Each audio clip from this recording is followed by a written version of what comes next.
The Rangers face playoff elimination tonight in Game 6 of the Eastern Conference Finals, down 3-2 in the series against New Jersey. Though the Blue Shirts rallied and forced an overtime, the Devils would prove to be the better team. Halfway through the first period, Bernier takes it down the ice, sends it across to Gianto with a shot, and Ryan Carter gets the goal off the rebound. Devils up 1-0 on the power play. Henrique to Clarkson to the deep side of the net, and Ilya Kovalchuk gets the Devils a 2-goal advantage, his second goal of the series. Just over 6 minutes remaining in the second, Zajac and Dubinsky on the face.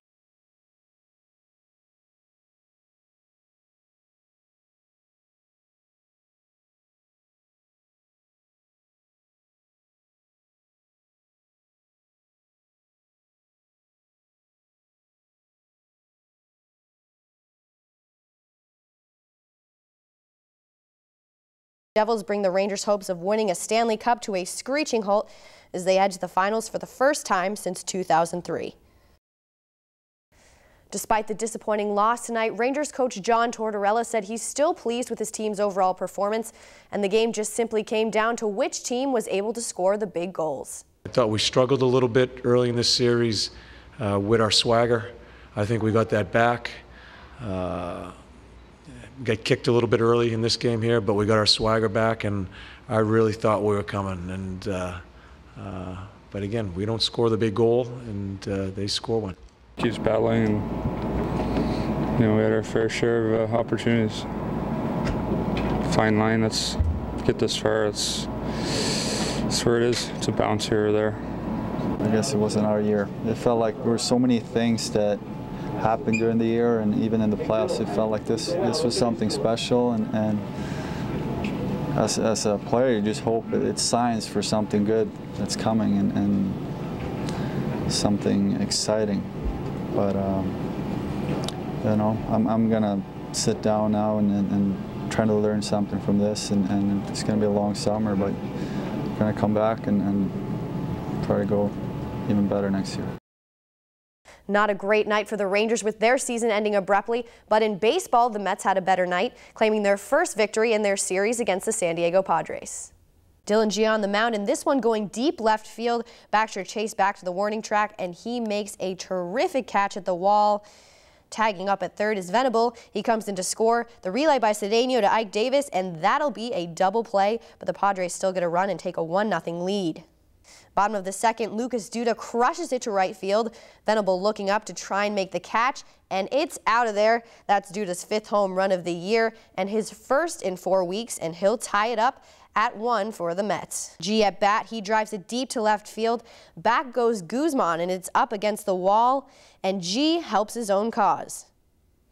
1 on, 1 out. G again knocks this one toward left center field, and Mabin going for the diving catch, can't get there in time. G around third, he comes in to score. Baxter into second, and that would be back-to-back doubles for G and Baxter. Mets up 2-1. Neuenhuis with a base hit to right center. That'll bring home Baxter, and that's 3 straight hits for New York, and it's 3-1 Mets. 2 on, 2 outs. Daniel Murphy drives one to left field. That'll put Neuenhuis in. Duda held up at third. Murphy with an RBI double, and it's 4-1 Mets. Bottom of the 5th, 2 on, and Ike Davis lines one toward center field for a base hit. Duda runs it home with Murphy right behind him. It's a 2-run single for Ike Davis, and the Mets would win this one over the Padres. Final score 6-1. The Yankees also dialed up a win tonight against the A's. Their big bats finally started connecting with Teixeira and Swisher, both hitting 2-run homers to help the Yankees take their 7th straight win in Oakland. Top of the third, 1 on, 2 outs, and Teixeira drives one out to right field. Reddick looking to see if he can make the catch, and Teixeira would get the home run on this one. That'll be a 2-run homer, putting the Yankees up 3-0. Ibanez on second, Swisher at bat, and he hits this one out to left field and into the corner, and it's gone. Another 2-run homer for the Yankees. That's Swisher's 2nd hit of the game down the line to the opposite corner, and the Yankees would take the 6-3 victory in the first game of their series with the Oakland A's. And in football, Giants receiver Hakeem Nicks is expected to be sidelined up to 3 months after breaking his right foot during organized team activities. Nicks fractured his foot while running a route during individual drills and is expected to have surgery sometime late today or tomorrow to have a screw inserted into the broken bone. The Giants will have a total of 9 OTAs before mandatory minicamp June 12th through the 14th, and then head to training camp at the University of Albany July 26th. And there's not a whole lot going on with the New York Jets at the Atlantic Health Training Center. Mark Sanchez looking good during organized team activities, making the play of the day, connecting with rookie Stephen Hill for an 80-yard touchdown. But most of the talk revolved around Tim Tebow, who seems to be having some growing pains learning the Jets' offense. He threw 2 back-to-back picks during 7-on-7 drills.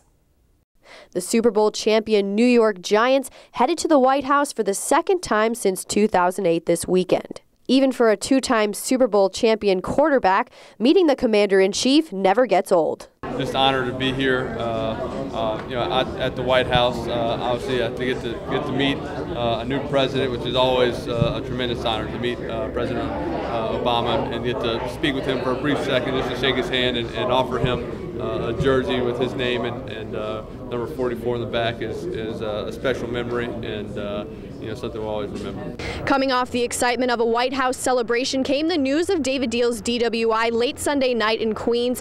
The offensive lineman spoke today prior to practice about the incident, apologizing for what he called a bad decision. I apologize to the New York Giants, to all my fans, to anybody who's supported me throughout these years.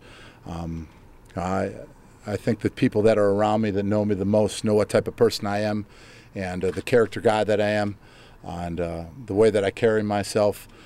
So if there's anybody that's sincerely regretful in this situation, it's myself. Deal knows that some will consider the circumstances permanently damaging to his reputation, but he'll do whatever it takes to let people know this decision does not reflect who he is as a person and what he stands for. Deal is looking toward the support of his teammates to help him move forward. It was a shock when I wake up in the morning and hear that, but immediately I just text him to see if he was okay. That's our concern.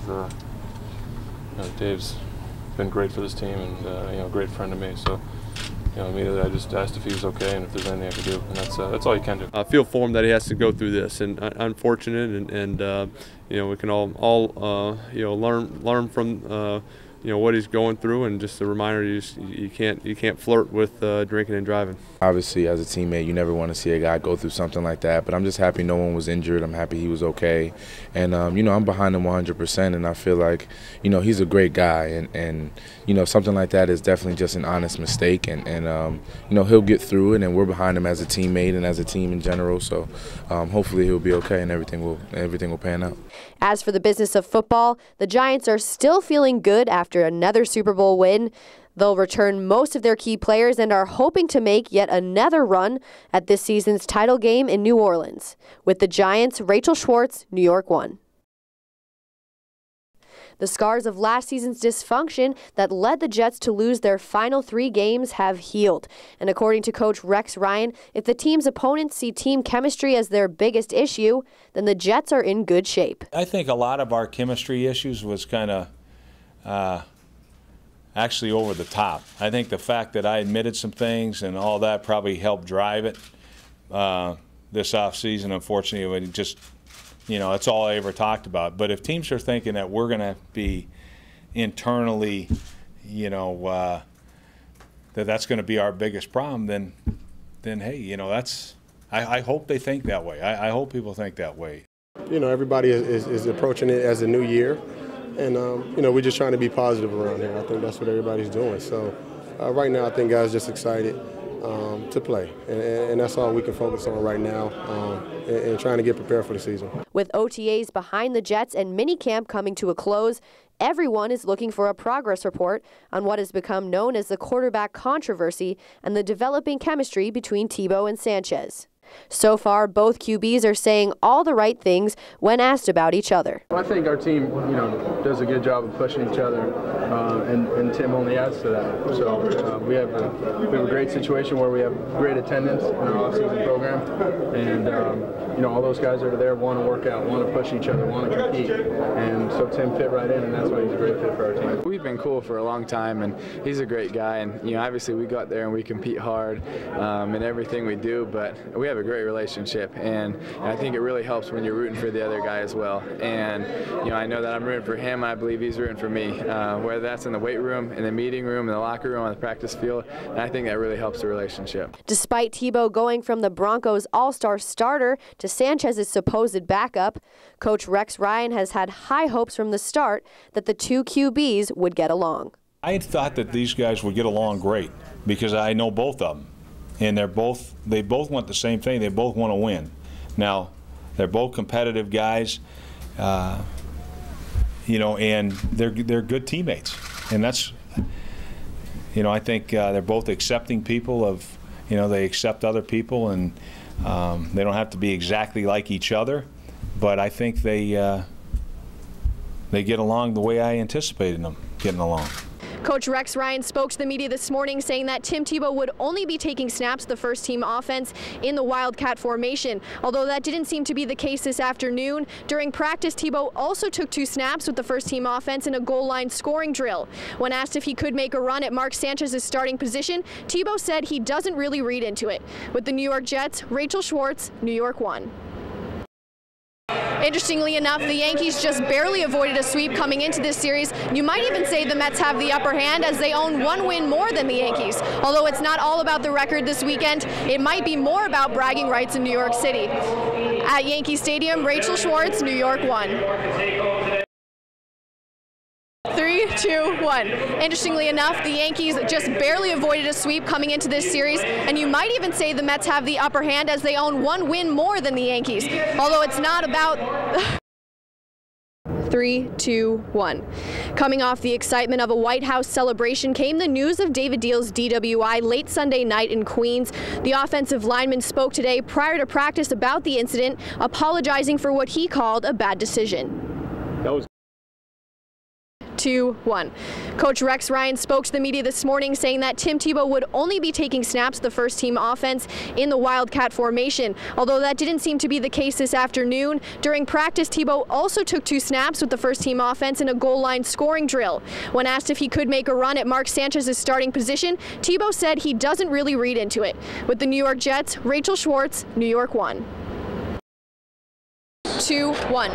That's right, we're just about halfway through the season, and generally this is a time where a team either finds its stride or its weaknesses are exposed. Now both the Mets and the Reds offenses have been swinging a hot bat as of late, and heading into a non-rivalry series like the one beginning tonight, it's especially important for the Mets to establish themselves as a contender heading into the All-Star break. Back to you.